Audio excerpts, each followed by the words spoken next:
مسلمانوں، سب نمازیں خصوصاً بیچ کی نماز یعنی نماز عصر پورے اہتمام کے ساتھ ادا کرتے رہو اور اللہ کے آگے ادب سے کھڑے رہا کرو. پھر اگر تم خوف کی حالت میں ہو تو پیادے یا سوار جس حال میں ہو نماز پڑھ لو. پھر جب امن و اطمینان ہو جائے تو جس طریق سے اللہ نے تم کو سکھایا ہے جو تم پہلے نہیں جانتے تھے اللہ کو یاد کرو. اور جو لوگ تم میں سے مر جائیں اور عورتیں چھوڑ جائیں وہ اپنی عورتوں کے حق میں وصیت کر جائیں کہ ان کو 1 سال تک خرچ دیا جائے اور گھر سے نہ نکالی جائیں. ہاں اگر وہ خود گھر سے چلی جائیں اور اپنے حق میں پسندیدہ کام یعنی نکاح کر لیں تو تم پر کچھ گناہ نہیں. اور اللہ زبردست ہے، حکمت والا ہے.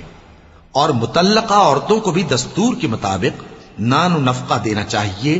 پرہیزگاروں پر یہ بھی حق ہے. اسی طرح اللہ اپنے احکام تمہارے لیے بیان فرماتا ہے تاکہ